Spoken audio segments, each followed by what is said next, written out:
buenas tardes. Es un verdadero placer para la Escuela Nacional de la Judicatura darles la más cordial bienvenida y salutación en este webinar sobre conociendo la ley de extinción de dominio desde la perspectiva de sus actores. Inmediatamente se aprobó la ley número 340/22 que regula el proceso de extinción de dominio de bienes ilícitos. Pensamos en la importancia que tendría organizar algún evento para presentar la ley y poder discutir con algunos actores importantes. Y pensamos inmediatamente en los docentes de la Escuela Nacional de la Judicatura que desde hace años se han ido preparando sobre este tema de la extinción de dominio. Valga la pena recordar que en el año 2017 la escuela organizó un congreso que le he pedido al equipo de la Escuela Nacional de la Judicatura que coloque el enlace de este congreso en la red de YouTube de la escuela para que el que quiera profundizar más sobre los aspectos que fueron discutidos desde ese año hasta nuestros días previos a la aprobación de la ley puedan profundizar más.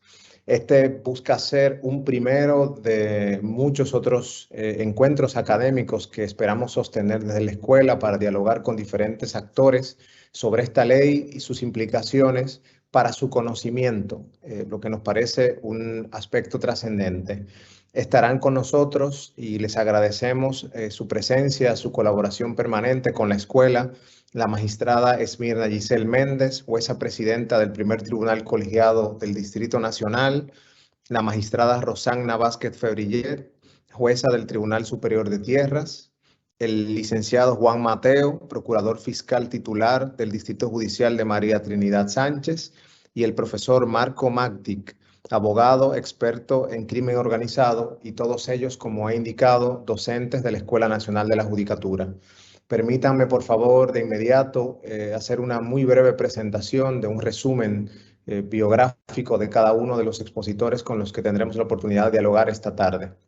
En primer lugar, la magistrada Esmirna Giselle Méndez es licenciada en Derecho, egresada de la Universidad Autónoma de Santo Domingo, egresada asimismo del programa de formación de aspirantes a jueces de paz de la Escuela Nacional de la Judicatura, con un máster en Derecho Constitucional y Procedimientos Constitucionales de la Universidad Autónoma de Santo Domingo, especialista en Justicia Constitucional e Interpretación de la Constitución por la Universidad de Castilla-La Mancha. Posee amplia formación en materia procesal penal, criminalidad organizada, lavado de activos y extinción de dominio, tanto a nivel nacional como internacional, y una vasta experiencia en el juzgamiento de procesos de naturaleza compleja. Además de la magistrada Esmirna Giselle, nos acompañará esta tarde la magistrada Rosagna Vázquez Febrillet, quien es licenciada en Derecho, egresada de la Universidad Nacional Pedro Enríquez Ureña, UNFU, egresada del programa de formación de aspirantes, también de nuestra Escuela Nacional de la Judicatura, con un máster en Derecho Constitucional y Procedimientos Constitucionales por la Universidad Autónoma de Santo Domingo. La magistrada es especialista en Derecho Penal por la Universidad Autónoma de Santo Domingo y también tiene vasta experiencia en el juzgamiento de procesos por lavado de activos.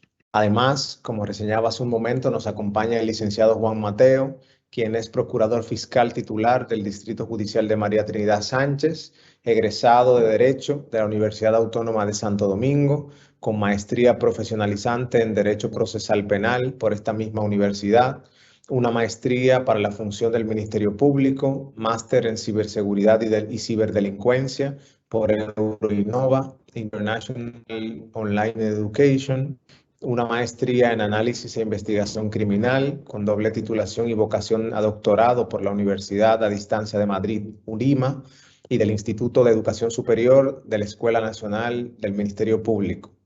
Tiene una especialidad en investigación de la delincuencia organizada y transnacional contra la propiedad intelectual por la Escuela Internacional de Investigadores de Delitos contra la Propiedad Intelectual en Francia.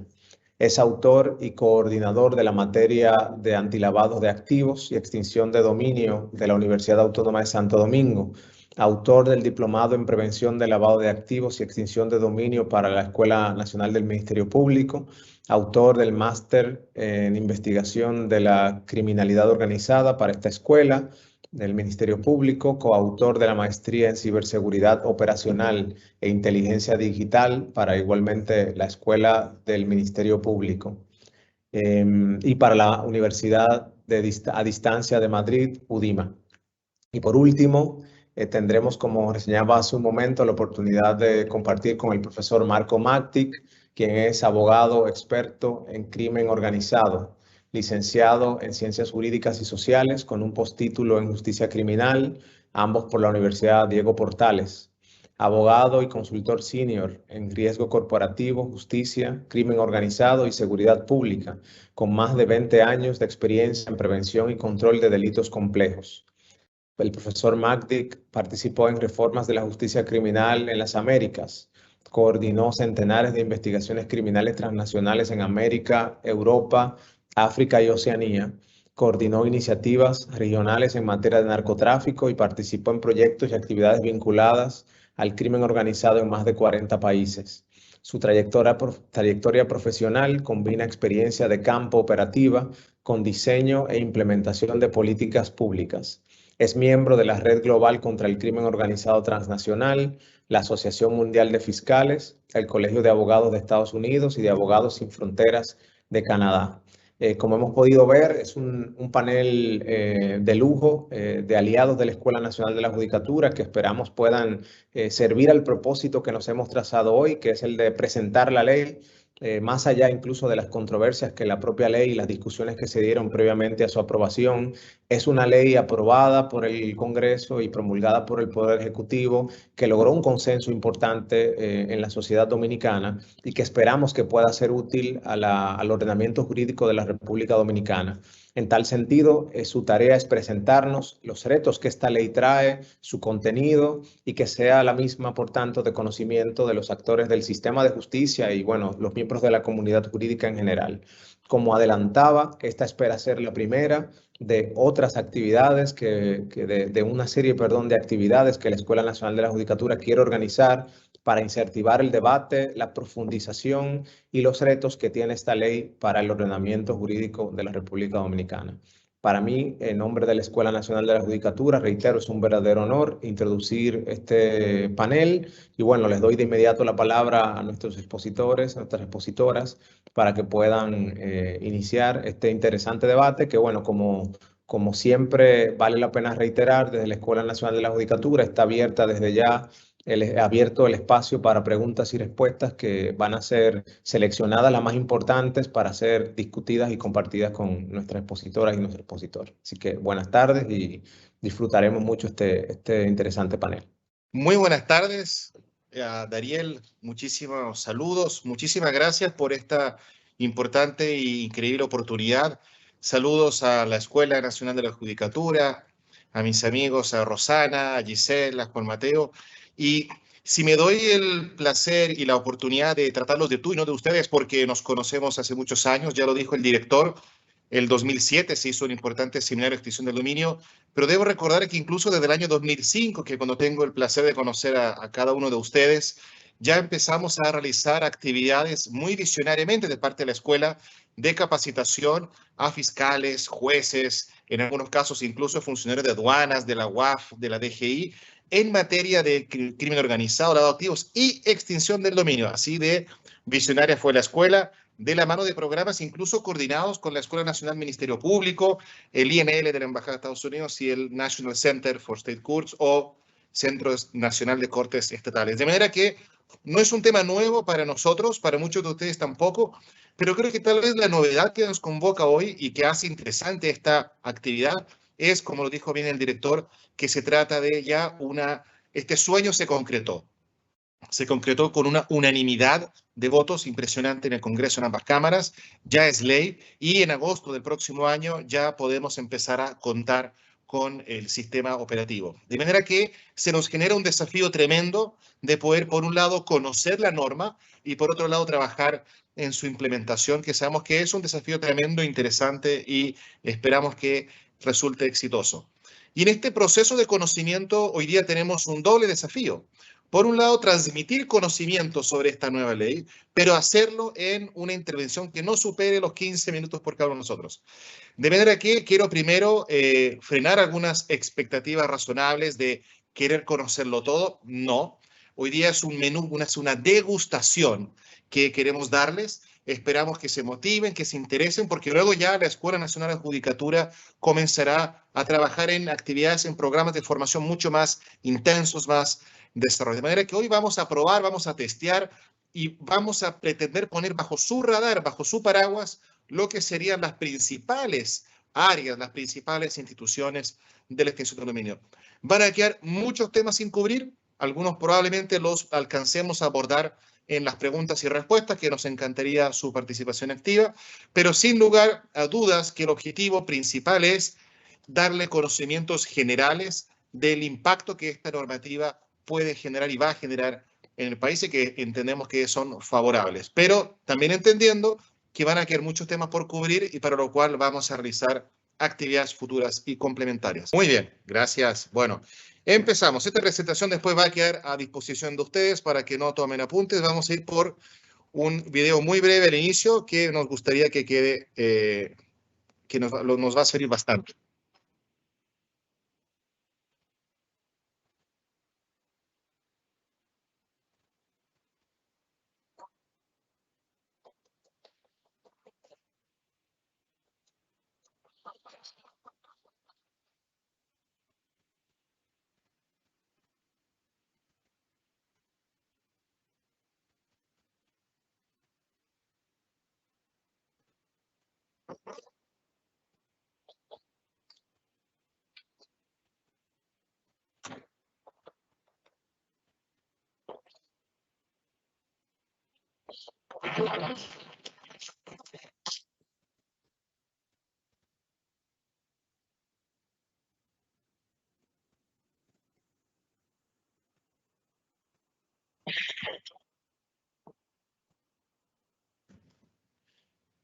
Bueno, el video que vimos tiene por finalidad mostrar algunos factores importantes. El factor común, y nos da tiempo de abundar con el detalle que nos gustaría en honor al tiempo, pero el factor común que ustedes pueden apreciar es la presencia de varios delitos, la mayoría vinculados al crimen organizado. Vimos trata de personas, vimos tráfico de migrantes, vimos tráfico de armas, vimos ver tráfico de drogas, lavado de activos, entre otros.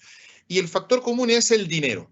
Entonces, lo que llama la atención es que aparentemente, mientras el sistema de justicia criminal en general en los países del mundo aborda o puede atacar con mayor fuerza al traficante de drogas, al que transporta el camión, al que portaba el arma, el beneficiario final, el que está detrás de estas operaciones, que son las estructuras criminales, son las organizaciones criminales, no siempre podemos llegar a desarticular a este último personaje que ustedes ven. ¿Por qué? Porque estas personas son las que se ven soportadas, su impunidad se ve soportada en base al patrimonio con que disponen. De esa manera, a nivel mundial, hay ya consenso en que una de las formas más eficientes de combatir el crimen organizado, además, por supuesto, de dar golpes en términos de arresto, en términos de incautaciones de algunos bienes en particular, es desestabilizar las estructuras económicas que lo soportan.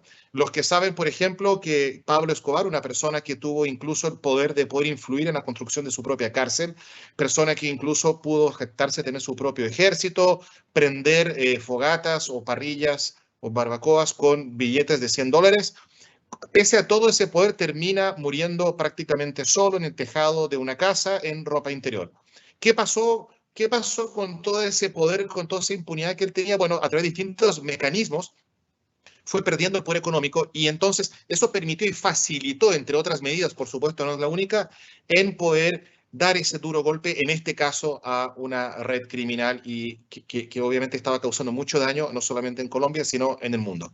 Y de ahí es que la extinción del dominio, que ya existe en muchos países y que empieza con mayor fuerza a darse en la región como una herramienta de combate al crimen organizado, de manera tal que los tribunales, los jueces, los magistrados, los fiscales, incluso los abogados litigantes que van a participar de la aplicación y de la ejecución de esta norma, lo que están llamados es a participar de un proceso legal nuevo, novedoso, que tiene por finalidad combatir el crimen organizado en sus diversas formas.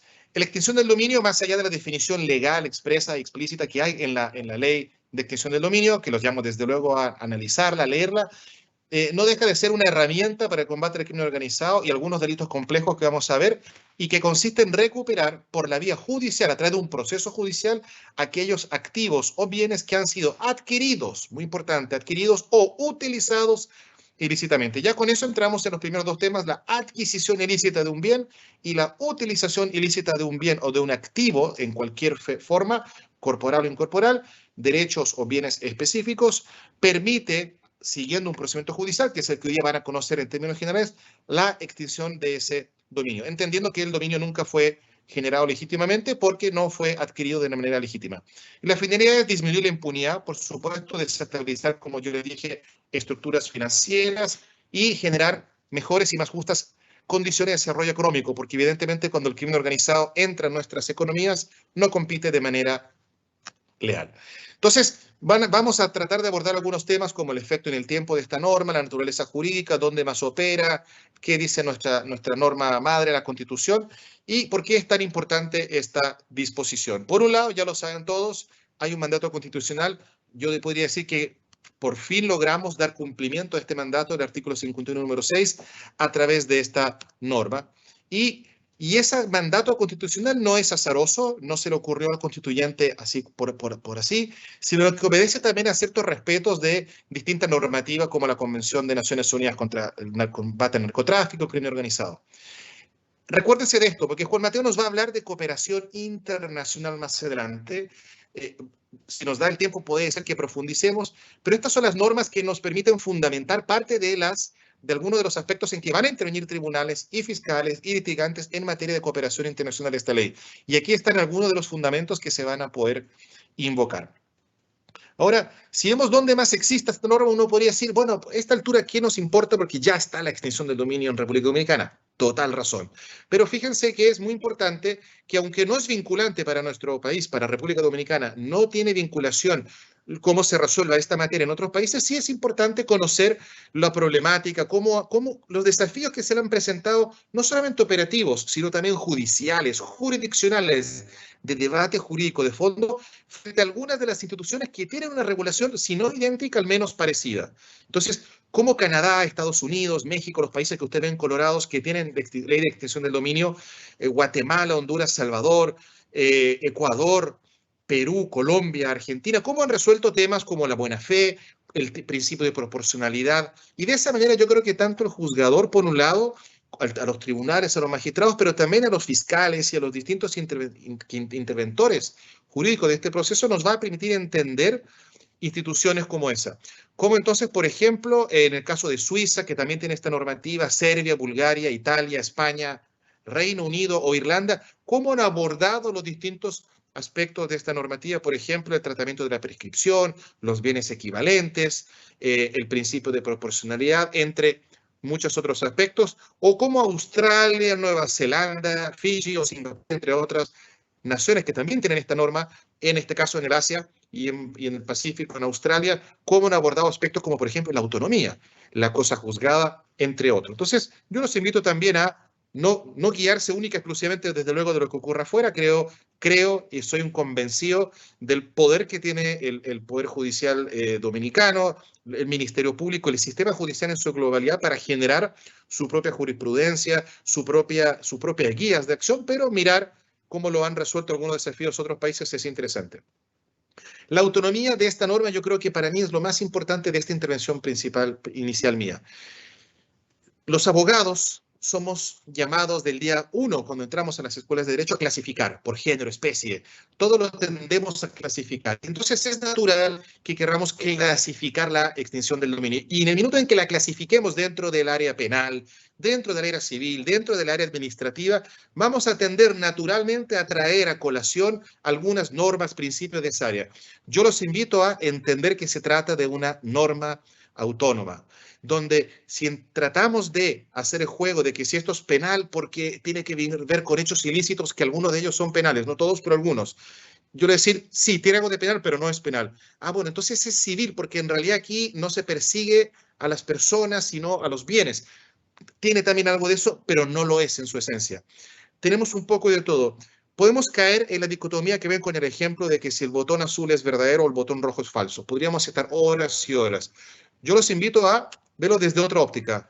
Cuando antes hablábamos de vehículos, hablábamos siempre que los vehículos eran de gasolina o diésel, o después aparecieron los vehículos eléctricos, y entonces teníamos 3 tipos de vehículos, y hoy en día tenemos los vehículos híbridos. Y se crea el concepto de híbrido porque el vehículo híbrido tiene un poco de todo y mucho de nada. Entonces, yo los invito a, por favor, cuando analicen la norma, cuando la quieran aplicar el día de mañana, tomar en cuenta que se trata de una norma autónoma y separa otras herramientas, que se dirige contra bienes y no contra personas, que los principios que se aplican en consecuencia están más asociados al régimen de activos, de bienes, más que al régimen clásico de la persecución que uno puede encontrar en el ámbito penal de las personas, y que tiene un procedimiento y reglas de juego únicas y específicas que es bueno no mezclarlas con lo que estamos acostumbrados. No va a ser fácil en el comienzo, pero es importante tomar esto en cuenta, porque si no, a la primera duda, a la primera contradicción que podamos ver, vamos a tratar de echar mano de aquello que nos es cómodo,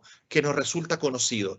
Y ahí entonces podríamos correr el riesgo de desnaturalizar esta importante normativa.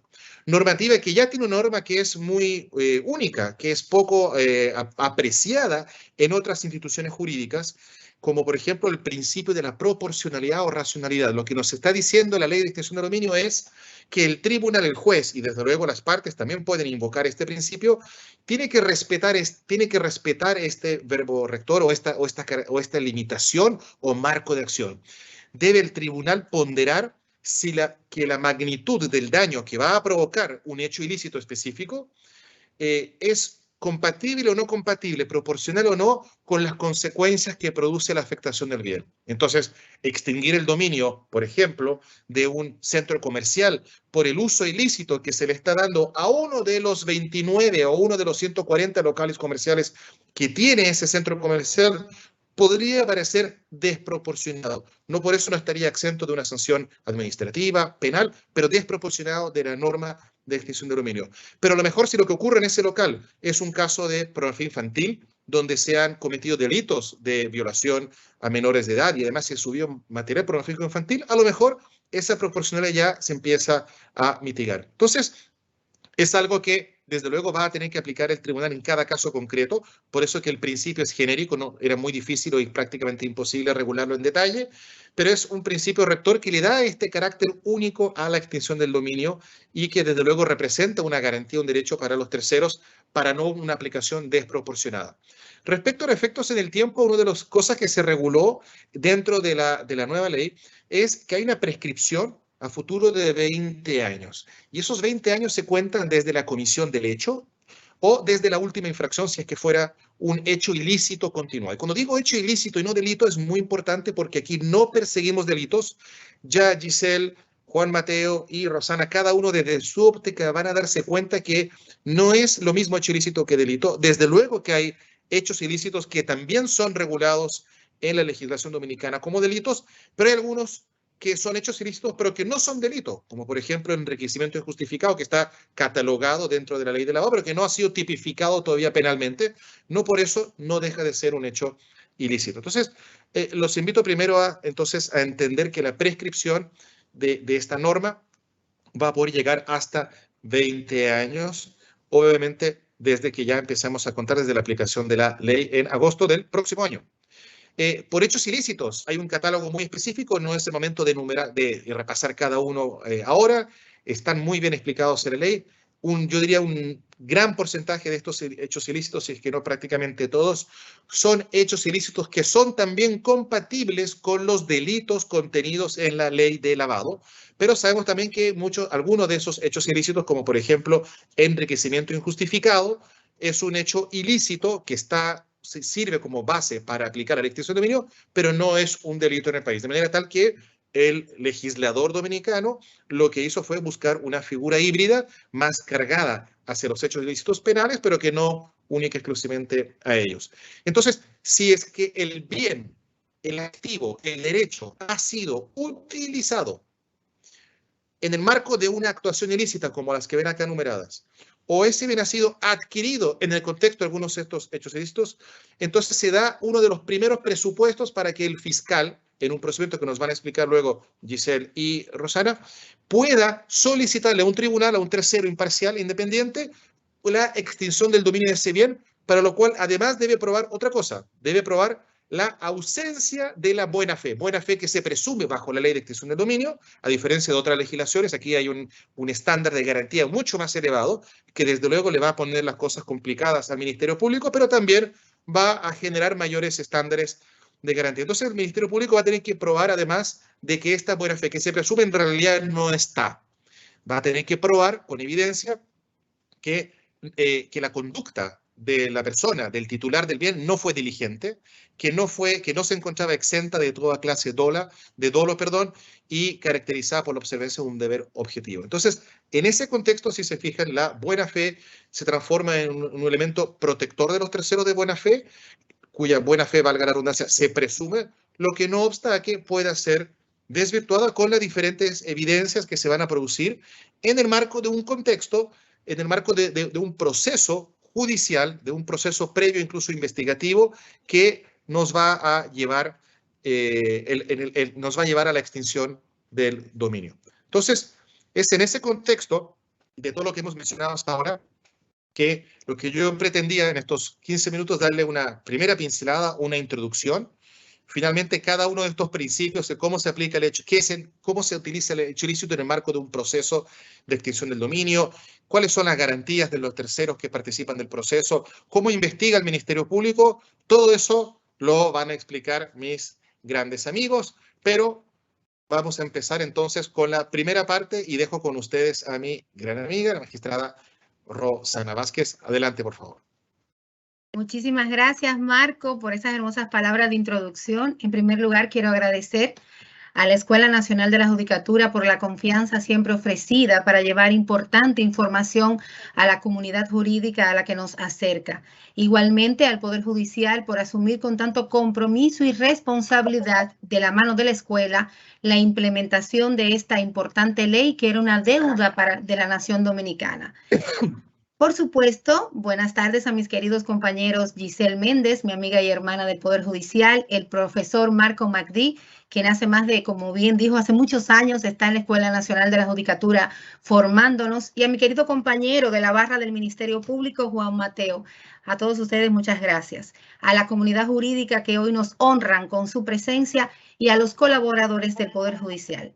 Como bien explicó el profesor Magdi, en este momento la intención primordial de la escuela con este webinar es llevar información primaria de lo que es ya una ley.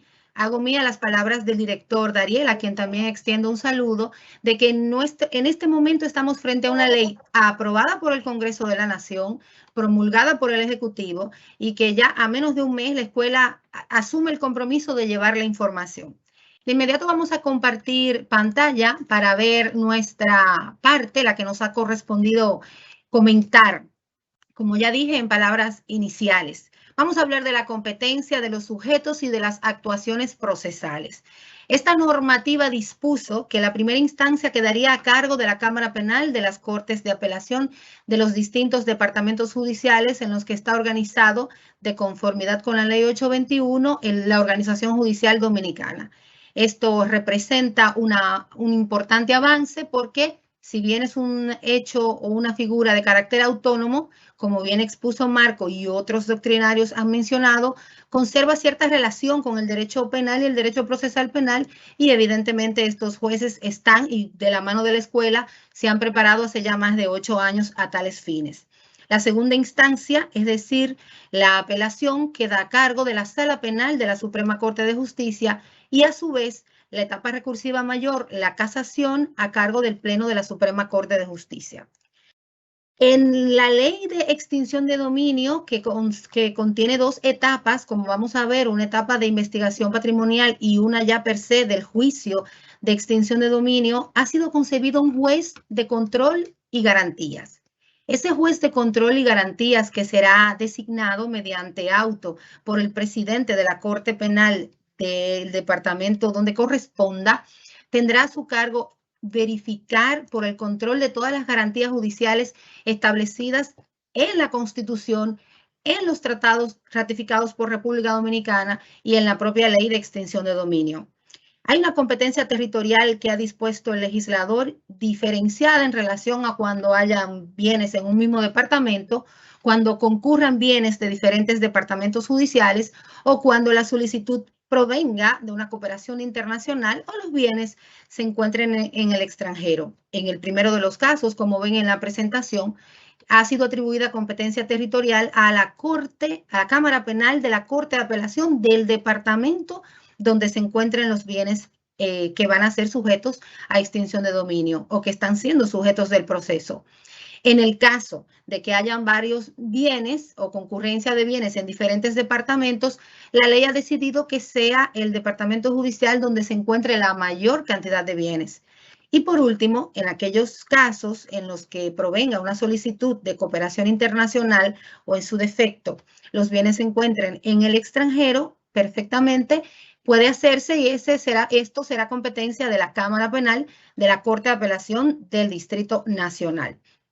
En cuanto a los sujetos procesales, bien concebida la norma ha entendido que además de las atribuciones conferidas al órgano de persecución en la República Dominicana, es decir, al Ministerio Público, a este también se le reconoce el ejercicio exclusivo de la acción de extinción de dominio.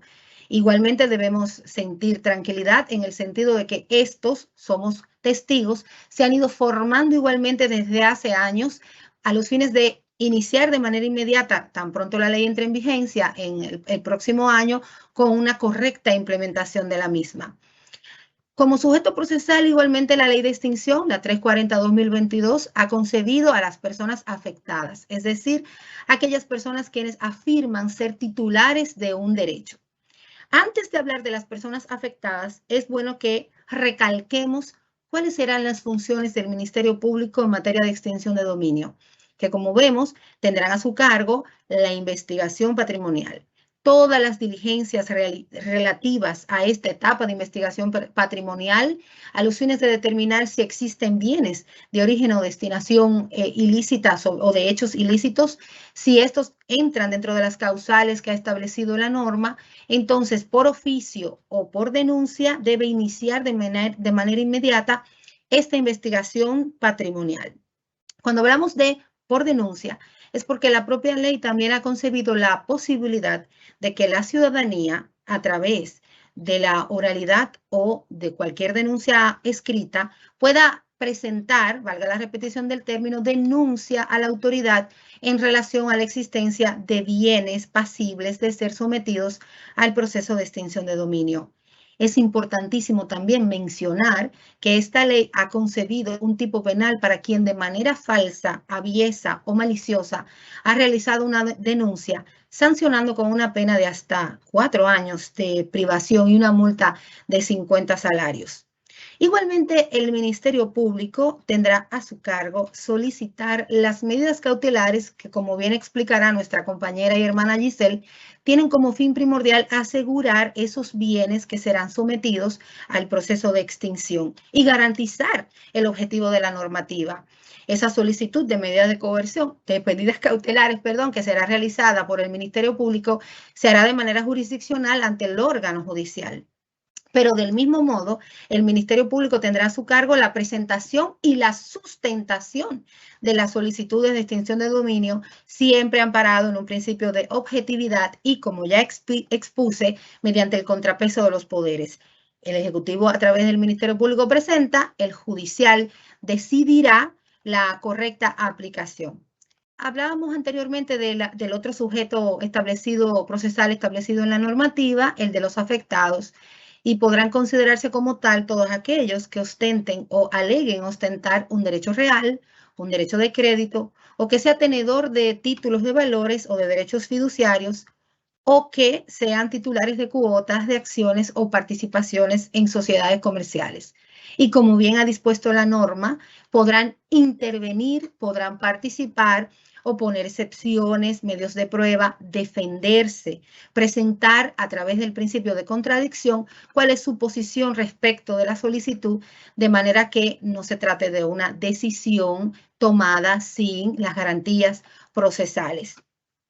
Sobre las actuaciones procesales es bueno informar que las notificaciones de conformidad con la Ley 340/2022 han sido establecidas a persona o a domicilio y que cuando se trate del bien mueble, vehículo de motor, deberá comunicarse igualmente a la Dirección General de Impuestos Internos.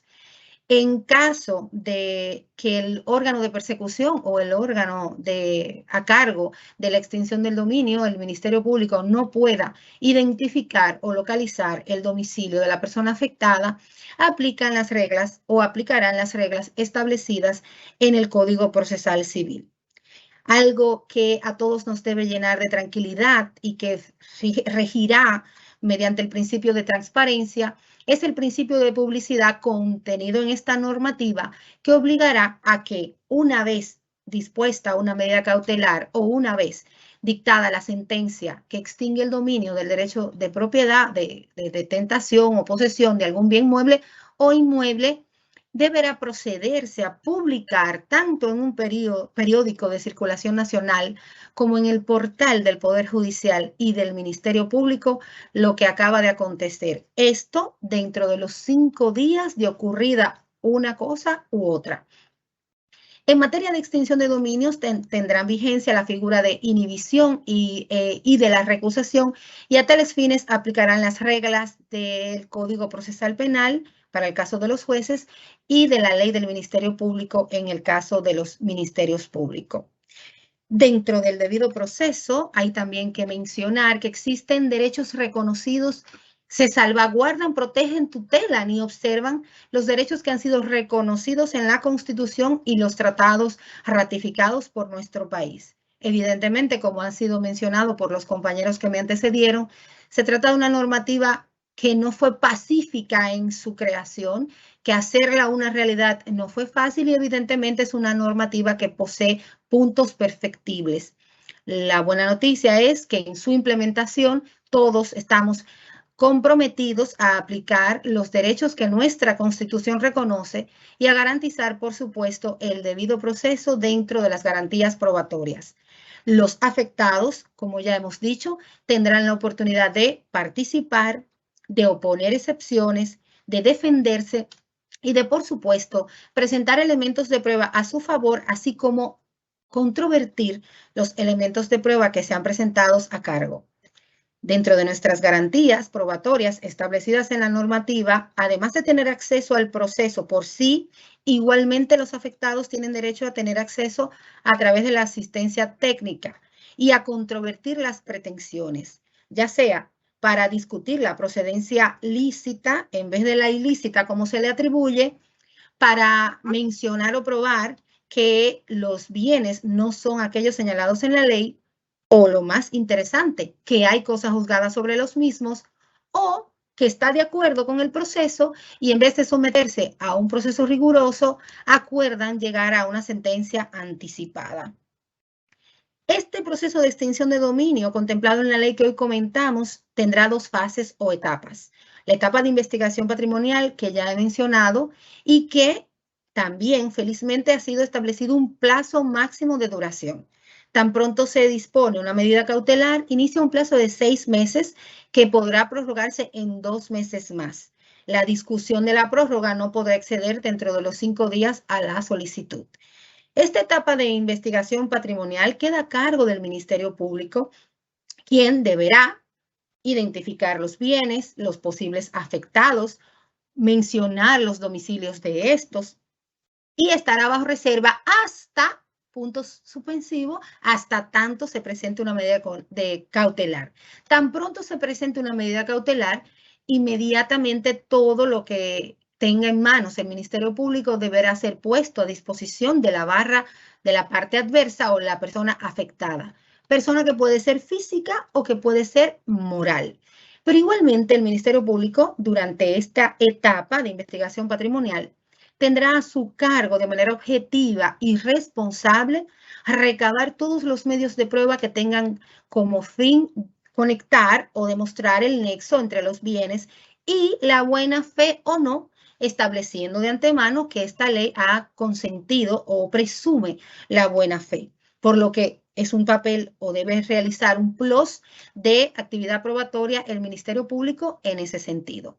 La segunda etapa, la etapa judicial, queda a cargo, como ya dijimos, de la Cámara Penal en función de la Cámara Penal de la Corte en función de Tribunal de Extinción, que como ya expusimos, tendrá que designar un juez control de garantías, el presidente a través de auto, y en el momento en que se presente ya la solicitud de extinción para el juicio, en ese momento pasará de inmediato a la Corte a decidir como tal, como Tribunal de Extinción de Dominio. El Ministerio Público no está obligado siempre a presentar una solicitud de juicio de extinción de dominio. Podrá presentar un archivo que puede ser tanto provisional como definitivo. Ambos, el provisional y el definitivo, son impugnables por cualquier interesado. Óiganlo bien, cualquier interesado. Y en el plazo de 6 meses.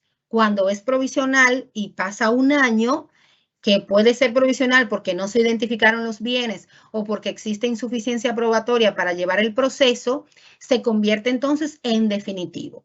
Definitivo será dictado cuando no estén las causales de procedencia que dispone la normativa o cuando exista una circunstancia que impida el procesamiento por extinción de dominio.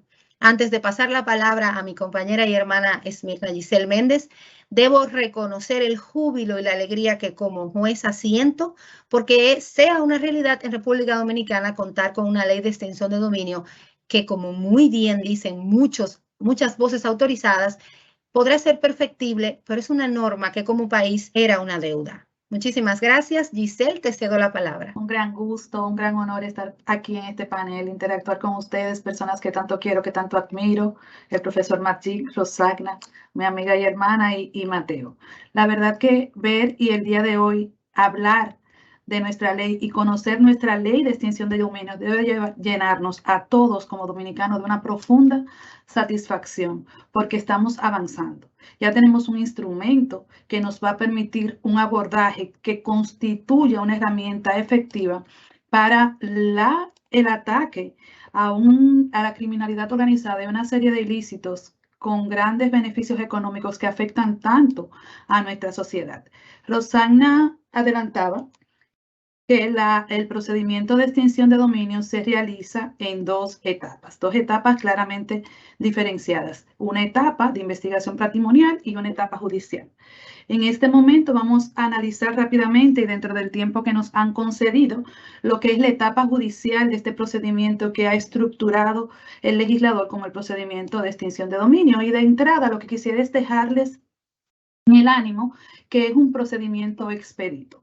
Ya adelantaba Rosagna que la investigación patrimonial a partir de la medida cautelar tiene un plazo perentorio de 6 meses de duración que podrá extenderse o prorrogarse solo por 2 meses con autorización judicial.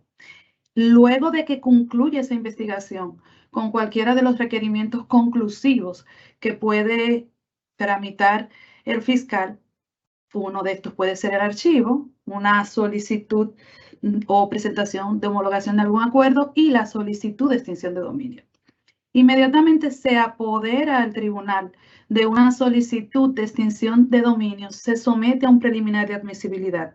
Y decimos un preliminar de admisibilidad porque previo a fijar el juicio de extinción de dominio que debe realizarse en un plazo de 25 a 35 días hábiles, se debe verificar que esta solicitud cumple con todas las formalidades establecidas en la misma ley, que contiene un catálogo de exigencias, la indicación de la causal de extinción de dominio invocada, el tribunal competente, una relación circunstanciada y precisa de los hechos que se atribuyen, la cuantificación de los bienes, cuantificación tentativa, y el juez, previo a fijar esta audiencia, debe verificar que esta solicitud cumpla con todas las formalidades establecidas en la ley. Para eso tiene un plazo de 5 días hábiles. Si verifica el cumplimiento de estas formalidades, bueno, procederá a realizar el auto de fijación.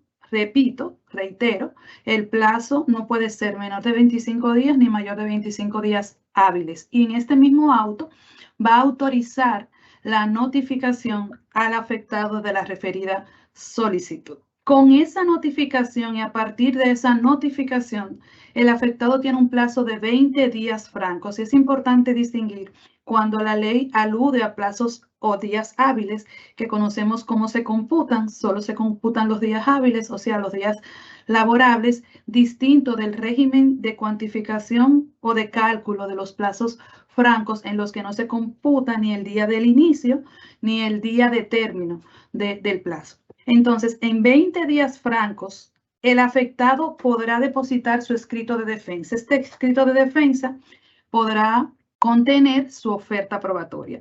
Deberá indicar lo que pretende probar con cada una de las evidencias que ofrezca para ese juicio de extinción de dominio. Deberá indicar en ese mismo escrito de defensa cuando la producción de alguna prueba requiera de autorización judicial, y también podrá en ese mismo escrito solicitar o requerir que se fije alguna indemnización si entiende que es improcedente la solicitud que se está tramitando. El juicio, la audiencia de extinción de dominio solo se puede suspender por un plazo máximo de 5 días hábiles. Y una vez cerrados los debates, el tribunal citará o dejará citados a las partes para que comparezcan en un plazo de 5 días francos, y en esa fecha se emitirá la decisión. Este plazo es prorrogable solo por 5 días más si lo amerita la naturaleza de la complejidad del asunto. Y vemos que vamos a pasar más adelante a los recursos. El plazo para el recurso de apelación son 20 días. También su tramitación es bastante expedita,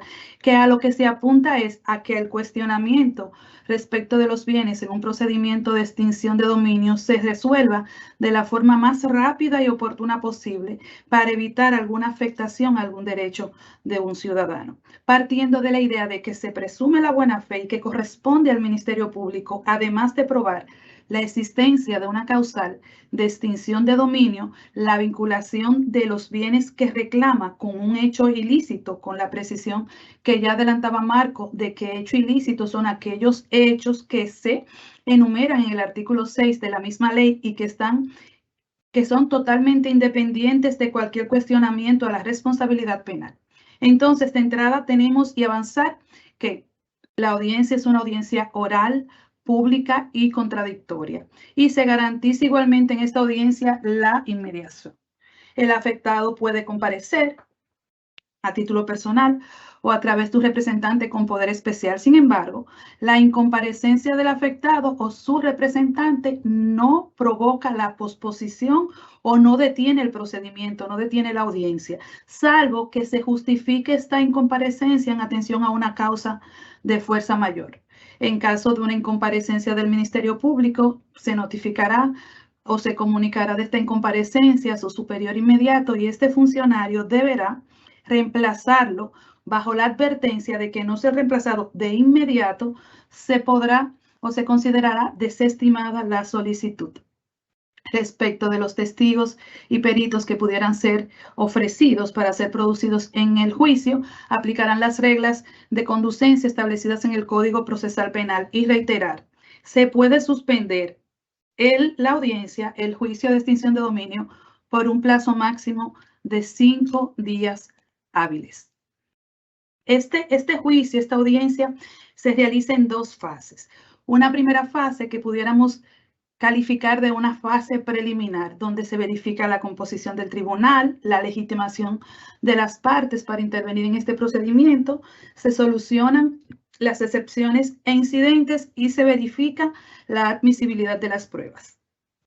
Tenemos una segunda fase, que es la que pudiéramos calificar como de sustanciación, en la que se presentan los alegatos de apertura, se practican todas las pruebas y se presentan a su vez los alegatos de clausura. Importante, el juicio de extinción de dominio no se pospone por la tramitación o solución de incidentes o excepciones.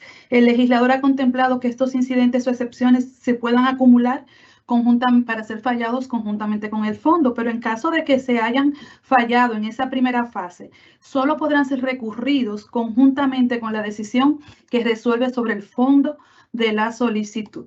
Tenemos igualmente, y adelantábamos, que se garantiza la inmediación. El juicio de extinción de dominio se va a conocer con las partes que comparezcan. la continuidad, atención a la posibilidad de acumular los incidentes y excepciones, la celeridad en virtud de que se regula el plazo máximo para la suspensión, para la sustanciación de este juicio, rigen las reglas de la audiencia previstas para el proceso penal adecuadas a la naturaleza del juicio de extinción de dominio. Todas las pruebas se deben someter al contradictorio y el juez, al decidir, podrá acoger o rechazar la solicitud de extinción de dominio. Para acogerla, el Ministerio Público debe haber establecido o haber acreditado probatoriamente la existencia de una causal de extinción de dominio, la existencia de un hecho ilícito en los términos enumerados por el legislador en el artículo 6 de la misma ley. Deberá acreditar un nexo causal entre una vinculación entre los bienes que reclama o cuya extinción reclama y la causal o el hecho ilícito que ha acreditado, y también deberá probar, porque es un requisito para que se pueda acoger la acción, la ausencia de buena fe. O sea, tiene que realizar una amplia actividad probatoria en sede de extinción de dominio. Reiterar que la sentencia se va a emitir de forma íntegra 5 días francos luego de cerrados los debates, que se podrán prorrogar por 5 días más. Y ojo, la sentencia se considera notificada para todas las partes convocadas con la lectura del dispositivo. Con esta notificación se da apertura formal a los plazos establecidos para la tramitación del recurso de apelación previsto por el legislador, y en caso de que una de las partes comparezca, pues se le va a entregar un ejemplar de la sentencia. En la ley de extinción de dominio se regula la actividad probatoria. Y lo primero que tenemos que destacar o rescatar es que rige el principio de libertad probatoria. Los hechos y sus circunstancias de cara al objeto de la actividad probatoria, que ya avanzábamos, la existencia de un hecho ilícito, una vinculación entre el hecho ilícito y el bien cuya extinción se reclama, y la ausencia de buena fe, puede ser acreditado por cualquier medio de prueba, siempre y cuando sea una prueba lícita, útil y pertinente. Los testimonios en esta fase de producción de las pruebas se podrán presentar por escrito recurriendo a las reglas o del anticipo jurisdiccional de prueba. ¿Qué es el anticipo jurisdiccional de prueba? En el proceso penal regula la posibilidad de que de forma anticipada y respetando los derechos de todos los involucrados se adelante la realización del interrogatorio y el contrainterrogatorio respecto de una prueba testimonial para que se produzca en el juicio. También podrán presentarse por escrito recurriendo a las reglas de producción de prueba masiva prevista en el mismo Código Procesal Penal para aquellos casos de tramitación compleja donde existen múltiples víctimas o se requiere el interrogatorio de múltiples testigos. En estos casos, luego de la autorización judicial, el Ministerio Público podrá realizar los interrogatorios de esa diligencia, emitirá un informe y ese informe se podrá incorporar por lectura en este juicio de extinción de dominio. Importante, muy importante. En el juicio de extinción de dominio, el estándar probatorio es preponderancia de la prueba. ¿Y qué quiere decir esto? Que el juez va a tener por probada la hipótesis que estima a nivel probatorio superior a la hipótesis que se pretende acreditar por la parte contraria.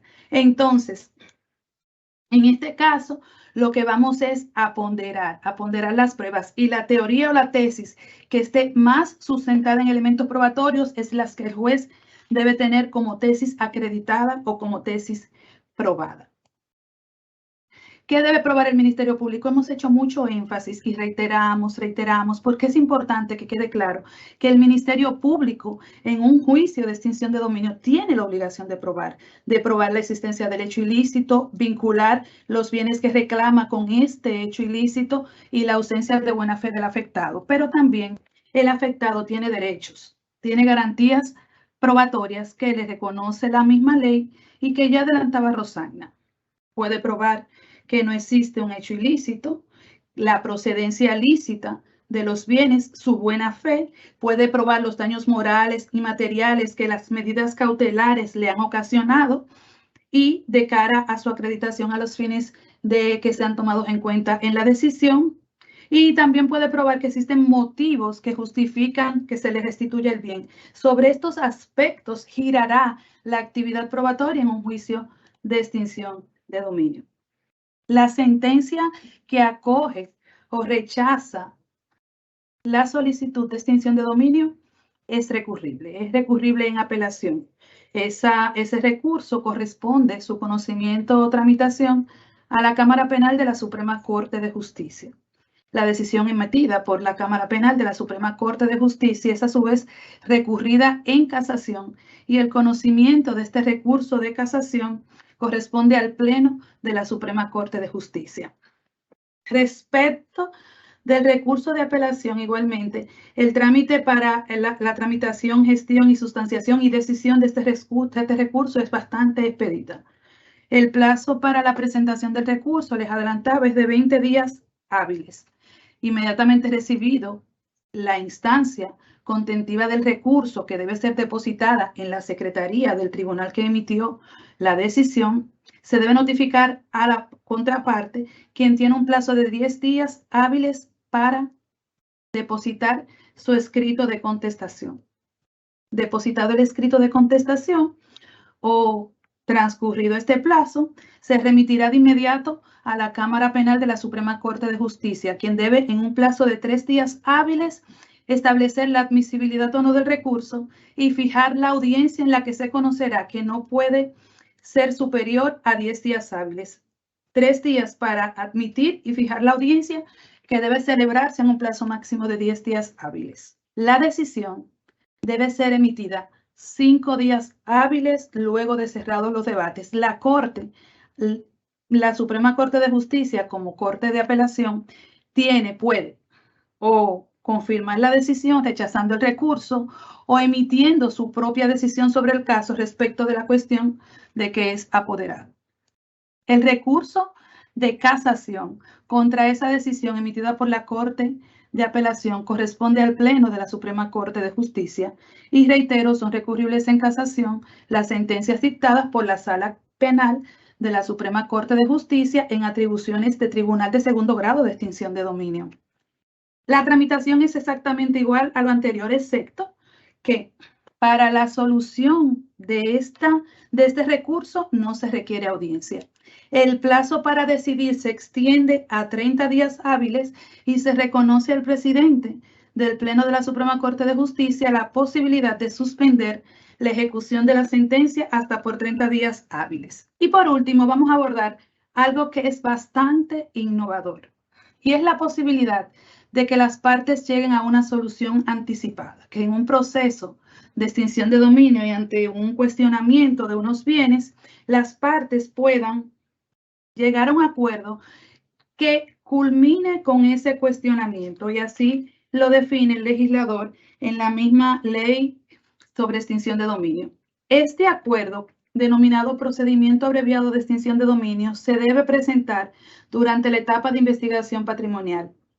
El afectado debe reconocer que concurre una causal de extinción de dominio, uno de los hechos ilícitos establecidos en el glosario contenido en la misma ley. Debe renunciar a su defensa conforme el derecho que se le reconoce en su calidad de afectado y consentir la aplicación del procedimiento. Para viabilizar este procedimiento se va a suscribir un acuerdo que es homologado por el juez, y esta sentencia emitida por el juez no es susceptible de ningún recurso. La solución anticipada tiene un gran impacto en la persecución y comporta igualmente un beneficio para el afectado, quien podrá permanecer o recibirá un 3% del valor de los bienes que se hayan extinguido. Es importante rescatar que es importante que recurramos a esta modalidad de solución anticipada. La solución anticipada tiene múltiples beneficios y recordemos el impacto positivo que tiene ya en sede penal, y poniendo un ejemplo a modo de paralelismo, la solución anticipada y los acuerdos penales abreviados que se realizan, y que obviamente por el impacto que tienen en sede judicial para todos los involucrados y para el proceso, igualmente comportan beneficios a todos los involucrados, y esa es la idea que subyace al contemplar la posibilidad de que de forma abreviada y durante la investigación patrimonial podamos recurrir a este tipo de soluciones del procedimiento de extinción de dominio, que lo hacen igual más expedito. Con esto me despido, pasando la palabra al magistrado Mateo y profundamente agradecida por esta oportunidad. Muchas gracias, excelente ponencia de mi compañera Giselle y demás compañeros que me han antecedido. Agradecer infinitamente a la Escuela Nacional de la Judicatura por hacernos la invitación a este importante evento, como siempre, a la vanguardia en materia de capacitación, no solamente para los jueces, sino también para los demás actores del sistema.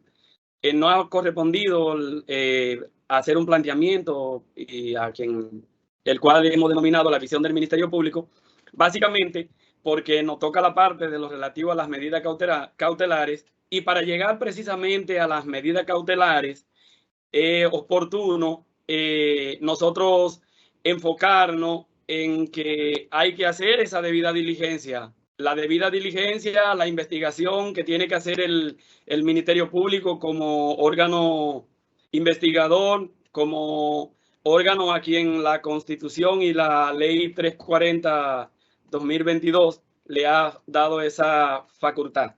La medida cautelar se ha visto desde el principio que tiene un carácter excepcional. Y en el caso de la Ley de Extinción de Dominio, la medida cautelar es un instrumento necesario y deberá colocarse en cualquier etapa del procedimiento. ¿Y qué busca la medida cautelar o la imposición de la medida cautelar? Bueno, que el Ministerio Público tendrá que solicitarle al juzgador, en este caso al juez control, tal y como lo habían manifestado mis compañeras, encargado, para verificar, y tiene por finalidad evitar que esos bienes, objetos de la acción de extinción de dominio, conforme a las circunstancias y exigencias de la norma, se haga conforme a que se pueda referir a bienes que son sospechosos y evitar la distracción, el extravío, la destrucción, el ocultamiento o la mezcla de esos bienes de posibles procedencias ilícitas con bienes que serían de procedencia lícita, utilizando aquella, digamos que artimaña que utilizaba Pablo Escobar allá en Colombia.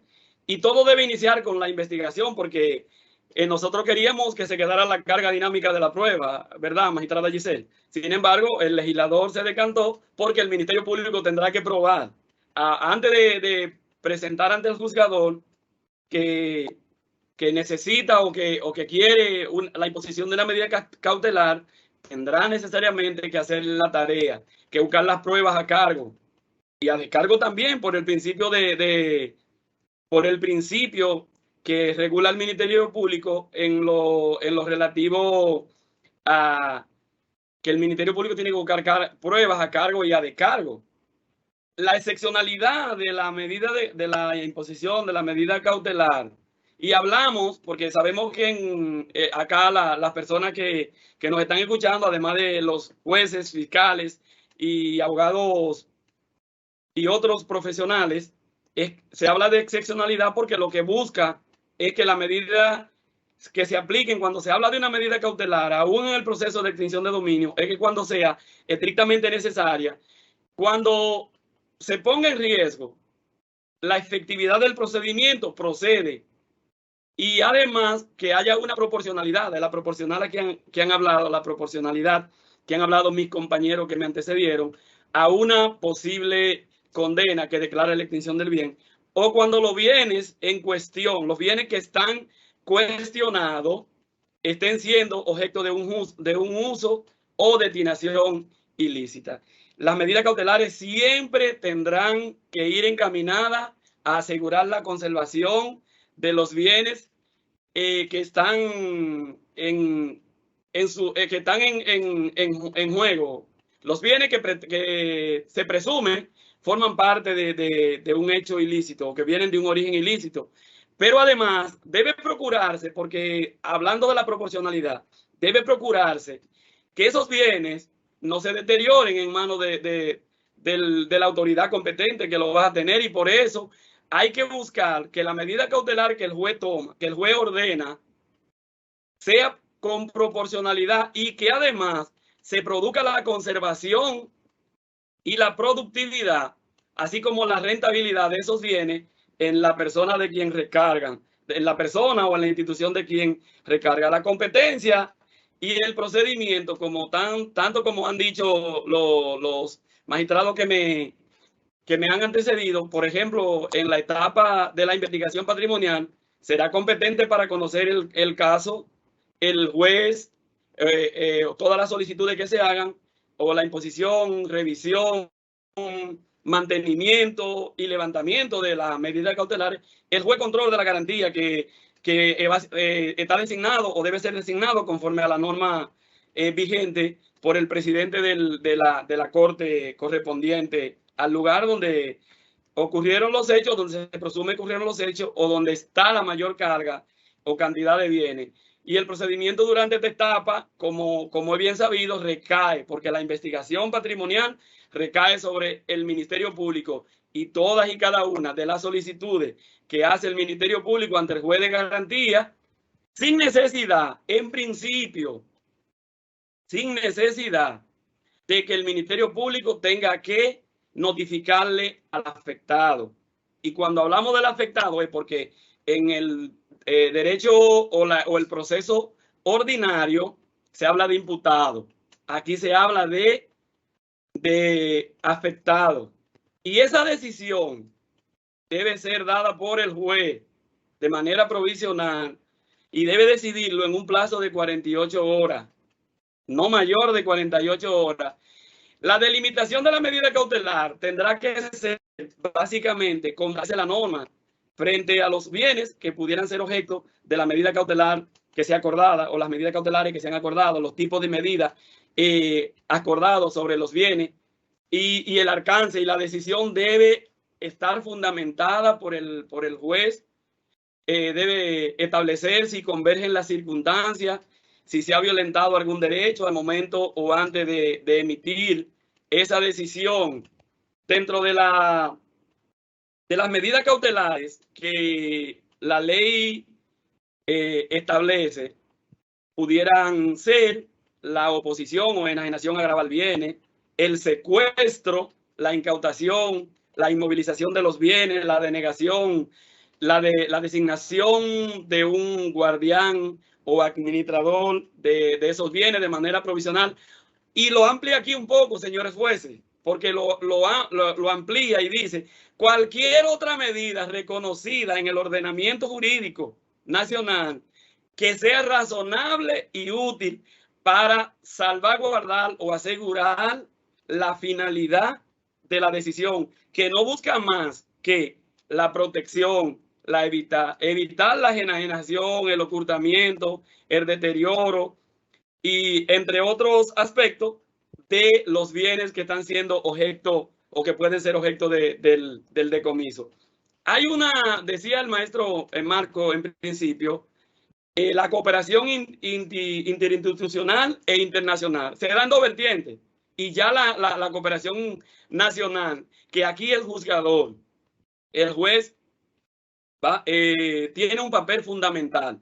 Porque al ser un proceso eminentemente jurisdiccional, todas y cada una de las decisiones que se van a tomar en el proceso de extinción de dominio tienen que estar autorizadas por el juzgador.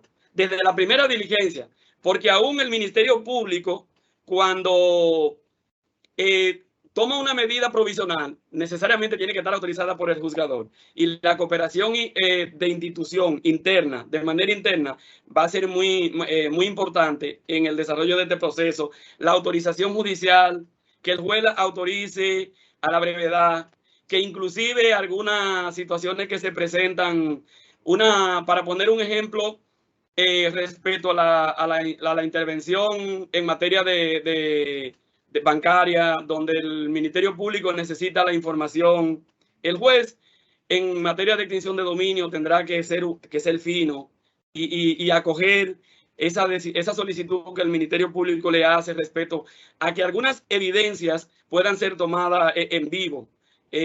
Vale decir, en la norma o en el proceso ordinario, nosotros solicitamos al juez que nos dé una autorización, por ejemplo, para que nos dé las informaciones bancarias, y eso es todo un tiempo que se lleva y va a ser muy importante, de hecho, que el Ministerio Público también juegue su rol en hacer la solicitud correspondiente y en procurar que en ciertas solicitudes, porque tampoco debe el Ministerio Público hacer un abuso de la norma, solicitar el plazo, que se establezcan plazos, inclusive solicitar la colocación de A30, tanto para el funcionario público o privado que tenga la obligación de suministrar la información a la brevedad en el plazo que ha establecido el juez en la motivación de la autorización judicial que vas a presentar. La cooperación internacional pasiva, como se da en el argot popular o cada uno de los procesos que llevamos, es importante que la ley trae una novedad,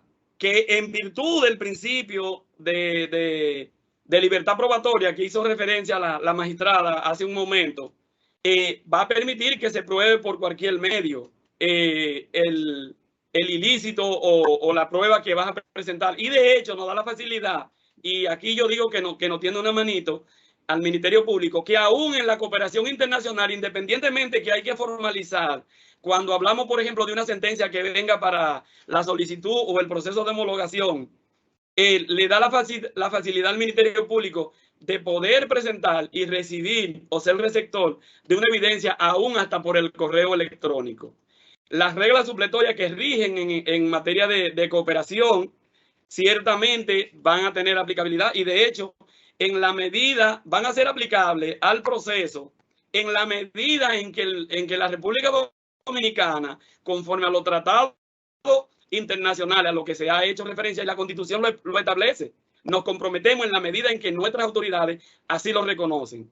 Y cada una de las solicitudes de cooperación internacional que haga el Ministerio Público en este proceso lo va a hacer conforme a los tratados internacionales y claro, tendrá el tamiz, la verificación del juez o en este caso el juez control de las garantías procesales.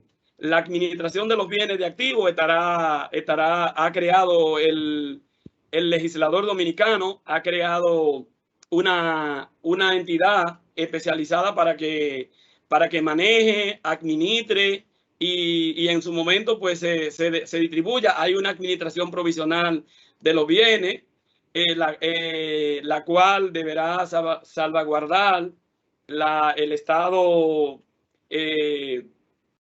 positivo de los bienes, tomando en cuenta también si se trata de efectivo, se quedarán en la entidad del Estado.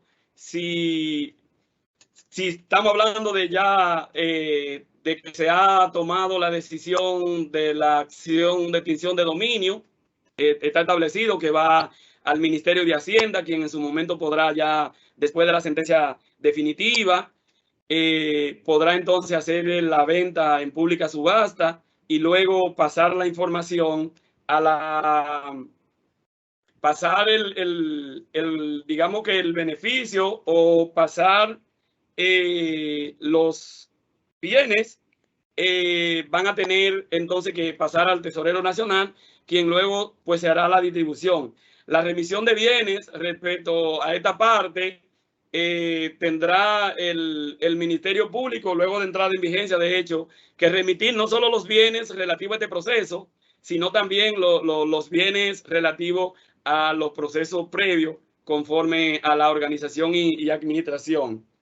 El prevaricato es digamos que un ilícito que crea esta ley encaminado a que el funcionario que dicho en buen derecho o de una manera llana, no entorpezca, digamos que impida o no colabore, pues va a ser sancionado hasta por una pena de 5 años. O sea que cada quien aquí va a tener necesariamente que cumplir con la parte que le toca. Siempre, en todo caso, los titulares tendrán los titulares o los que ostentan la titularidad de los bienes, tendrán la obligación o tendrán el derecho a presentar sus alegatos, y el juez debe garantizar. El prevaricato, incluso por omisión, también tiene una sanción. La ley es clara al momento de asignarle a cada uno de los actores del sistema lo que le corresponde, y el no cumplimiento de esta acción, pues lo lleva. El servidor público que omita, en términos generales, tarde, rehúse o deniegue un acto propio de su función, o que incurra incluso en desacato de una sentencia, podrá ser sancionado de 2 a 5 años, inclusive multa de 50 a 400 salarios mínimos.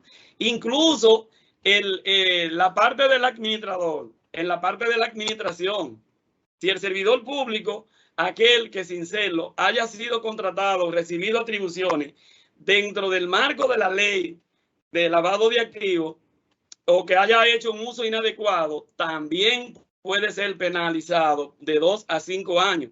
Esta es la parte que nos ha tocado. Un placer de verdad, y agradecemos a la escuela una vez más por darnos el privilegio de poder compartir conjuntamente con estos profesionales expertos en materia de extinción de dominio. Muchas gracias a todos nuestros expositores por sus interesantes aportes. Gracias a las casi 200 personas que nos acompañan. Iniciamos con el espacio de preguntas y respuestas. Nuestra primera pregunta va dirigida al profesor Marco Magdi. ¿Por qué en este tipo de proceso la prescripción es tan larga? ¿Se pudiese aplicar el principio de favorabilidad respecto a la prescripción que establece el Código Procesal Penal, por ser una norma general y no una norma especial? A ver, la primera respuesta, que puede ser la más obvia, la más frustrante para los que querían una explicación muy sofisticada: la prescripción de 20 años está así regulada porque así está en la norma. Es decir, la misma ley lo señala. Ahora, ¿por qué se llegó a los 20 años? Fue parte, me imagino y puedo suponer, de un proceso de negociación de acuerdos, primero para equiparar las intenciones o los intereses legítimos de quienes querían prescripciones de más corto tiempo, 5 o 10 años, versus la experiencia internacional y la ley modelo de Naciones Unidas sobre esta materia, que hablaba de la imprescriptibilidad. Finalmente se optó por buscar un equilibrio, y ese equilibrio no fue antojadizo. Responde a la prescripción, al plazo de prescripción común que tiene el derecho dominicano, y también el que se vincularía a la prescripción en caso de nulidades por causa ilícita. Eso por un lado. Ahora, respecto de la aplicación de algunos principios que pudieran frenar o morigerar o disminuir esos plazos, creo, en mi opinión humilde, desde luego esto se va a discutir en cada caso en los tribunales para aquellos que lo quieran impugnar así, no tendría aplicación. Primero porque esa norma que se menciona en la pregunta es propia del proceso penal, es propia de garantías vinculadas al imputado, y no olvidemos que en este caso, en la extinción de dominio, estamos primero frente a una ley que no es penal, frente a un procedimiento que no es penal, sino es una normativa especial, ya dijimos, autónoma. Segundo, en la extinción del dominio no existe los imputados, no hay personas imputadas, hay terceros afectados, requeridos, etcétera, intervinientes. No existe la posibilidad de una condena penal. No existe la posibilidad de la privación de libertad, ni medidas cautelares vinculadas a la libertad personal, y tampoco existe acusación. De manera que todo el estatuto vinculado al mundo penal no debiera tener aplicación, precisamente por el carácter autónomo. Por eso es que precisamente me tomé la libertad de poder precisar eso con este ejemplo del vehículo híbrido, del auto híbrido, para no caer en esas calificaciones. Desde luego que tiene algo de penal, pero no lo podríamos interpretar como penal, como tampoco civil, es de carácter autónomo. Espero haber contestado la pregunta. Nuestra siguiente pregunta va dirigida a la magistrada Giselle Méndez. ¿Cuál es el criterio que utilizan los jueces de extinción para diferenciar el patrimonio lícito del ilícito? La realidad es que no existe mayores complicaciones o mayores cuestionamientos al momento de determinar la naturaleza lícita o ilícita del bien. Es que la misma ley define que son bienes ilícitos. Y es todo bien adquirido o producido con recursos o fondos o como prestación o contraprestación que se originan en hechos ilícitos. Y hacemos mucho hincapié. Hechos ilícitos, ese catálogo de hechos que en el artículo 6 el legislador enumera.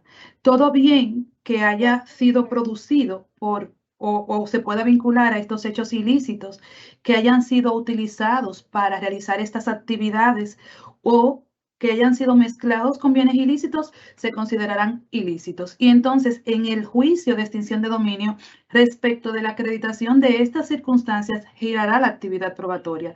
La actividad probatoria a cargo del fiscal girará en la determinación o acreditación de la circunstancia que nos permita como juzgadores establecer que nos encontramos ante un bien ilícito, un bien que conforme define la misma ley, podemos establecer ha sido adquirido o producido con recursos provenientes de uno de esos hechos ilícitos enumerados en el artículo 6. Y esto es una circunstancia de las circunstancias que se deben acreditar a nivel probatorio. Ojo, conforme el estándar de preponderancia de la prueba, que es el que rige en estos procedimientos de extinción de dominio, es una de las circunstancias que se debe acreditar para que el Ministerio Público pueda provocar una acción satisfactoria que sea acogida en sede judicial. Muchas gracias. Nuestra siguiente pregunta va dirigida al profesor Juan Mateo. ¿El principio de retroactividad podrá proceder aunque los hechos hayan ocurrido con anterioridad a la vigencia de la ley? Bueno, de entrada, la ley no lo contempla, aunque sí le voy a dejar un pequeño chivo, dicho de una manera llana en el argot popular, de la combinación del artículo 7 y el 110 de la norma. Entiendo que los abogados se van a poner creativos y allí los juzgadores tendrán la necesidad de interpretar esa parte. El principio de retroactividad, la ley habla. Aquí se ha establecido que el principio de retroactividad no rige. En el caso, la ley va a comenzar a juzgar después de entrada en vigencia. Sin embargo, como le digo, los magistrados jueces van a tener ahí que hacer la interpretación y va a pasar muy similar con lo que ocurrió en Colombia. El TC tuvo que aclarar y tuvo que prácticamente rediseñar el proceso y establecer el proceso. Continuamos con nuestra siguiente pregunta, que estará a cargo de la magistrada Rosana Vázquez. ¿Existe la presunción de adquisición de buena fe de los bienes en esta materia? Excelente pregunta. Fue muy debatida en el Congreso de la Nación, tanto en el Senado como en la Cámara de Diputados, y finalmente el producto quedó contenido en el artículo 14, que me permito leer para la audiencia. Se presume la buena fe en todo acto o negocio jurídico relacionado con la adquisición o destinación de los bienes. Como expusiéramos anteriormente, entonces queda a cargo del Ministerio Público, a través de un ejercicio de actividad probatoria mayor, demostrar que no hubo buena fe. Creo también de manera particular que este señalamiento, esta presunción de buena fe, viene en coherencia con el postulado que en otras ramas del derecho tenemos en República Dominicana en nuestro ordenamiento jurídico. Así que la respuesta es sí, se presume la buena fe. Muchas gracias. Nuestra siguiente pregunta está a cargo del profesor Marco Marvic y es la siguiente. Okay. ¿Por qué el primer grado del juicio de extinción de dominio será competencia de las cámaras penales de las Cortes de Apelación de los distintos departamentos judiciales? Bien, como sabemos, la figura de extinción de dominio es una figura especialísima que busca que en un tiempo corto, expedito, el Estado pueda, sin contraprestación alguna, arrebatar el dominio del derecho de propiedad, de tentación, posesión de bienes que se entiende provienen de hechos ilícitos. Como tal, entonces se había concebido o se entendía, se recomendaba una jurisdicción especial. En atención al impacto que iba a tener, se asumió que lo correcto era que jueces con una expertise, con una experiencia y dominio que pudieran dar respuesta efectiva ante esta figura delicada, entonces estuvieran a su cargo. Podemos hacer un símil con lo de la jurisdicción privilegiada, que comienza en segunda instancia, la primera instancia de algunos casos. En esas atenciones, entonces, el legislador, tanto el Senado como la Cámara de Diputados, entendió correcto que la primera instancia fuera conocida por jueces en grado de apelación, perdón, de segunda instancia. Bien, muchas gracias, magistrada. Vamos a continuar con la siguiente pregunta a cargo de la magistrada Giselle Méndez. Muchos expertos en materia constitucional se han referido a dicha ley como inconstitucional. y que ya en la práctica será imposible su cumplimiento. ¿Podría referirse al respecto? Realmente se generaron múltiples cuestionamientos, muchos ya carecen de sentido abordarlos.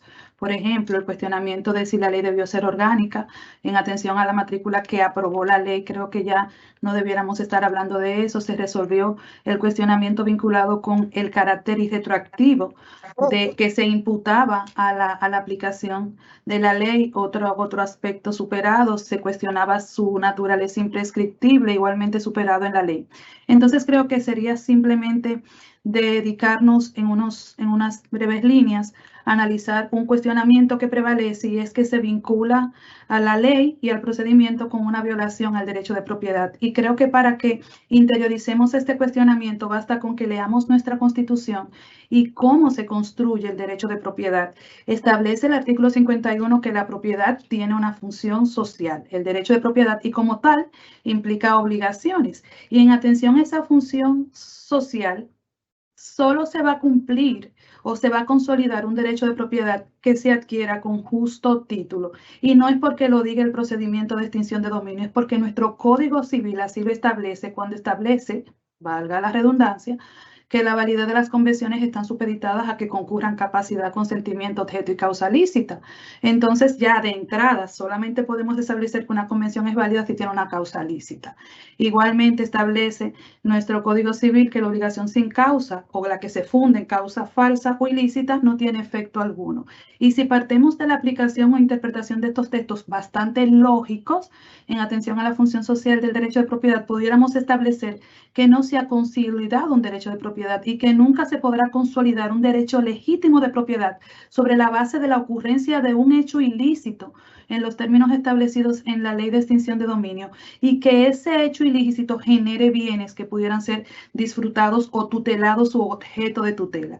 Y partiendo de esa reflexión breve, entiendo que se desmonta claramente ese cuestionamiento que trata de vincular el procedimiento de extinción de dominio con una lesión a un derecho de propiedad que, como adelanto, no se consolida. Otro cuestionamiento al que se recurre mucho es estableciendo que viola la presunción de inocencia. Y aquí la clave es comprender la figura, comprender que estamos persiguiendo bienes, estableciendo una circunstancia de licitud o ilicitud que requiere intervención judicial.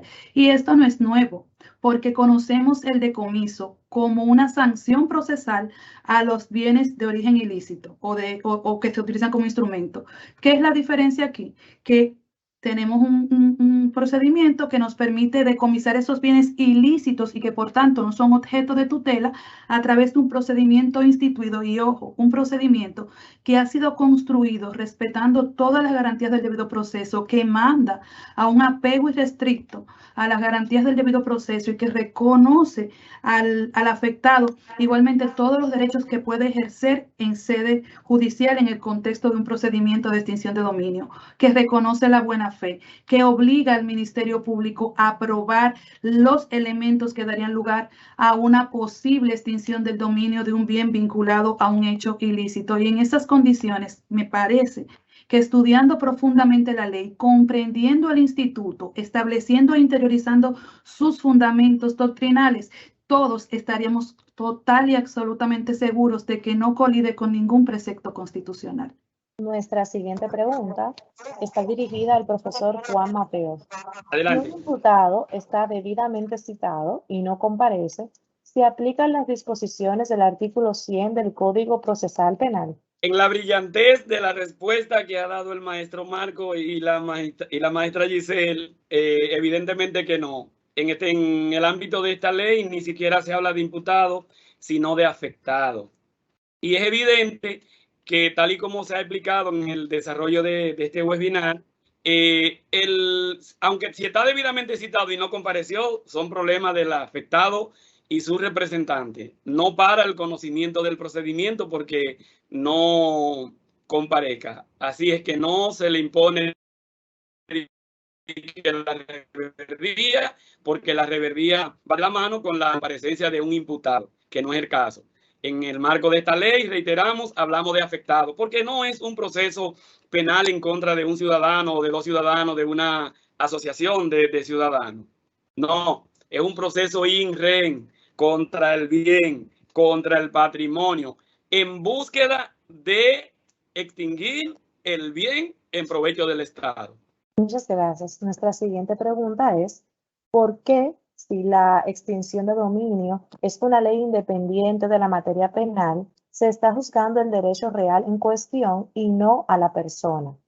Esta se conocerá ante tribunales penales. ¿Por qué no se creó un tribunal especial para la materia? La respuesta estará a cargo de la magistrada Rosagna Vázquez. La idea inicial era que fuera un tribunal especial realmente, pero en el análisis que realizó el legislador comprendió que era un impacto económico altísimo para el Poder Judicial y para el país la creación de tribunales especializados, puesto que es toda la estructura, jueces, el soporte de colaboradores, más la infraestructura física.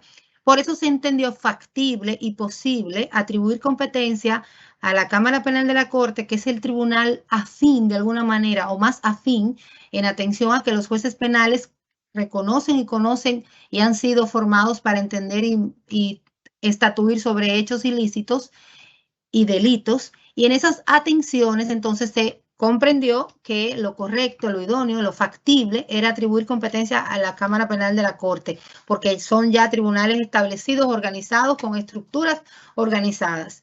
Con el tiempo veremos la pertinencia o no de que el legislador conciba algo diferente, pero desde mi punto de vista lo vi correcto, puesto que dentro de un año, cuando inicie la implementación, ya nosotros podemos decir que tenemos la estructura física lista, preparada a tales fines. En pocas palabras, no había para crear nuevos tribunales y se concibió el tribunal afín que podía conocer con mayor idoneidad. Muchas gracias, magistrada. Gracias a todos por sus valiosas preguntas. Por cuestiones de tiempo, no todas podrán ser respondidas en vivo.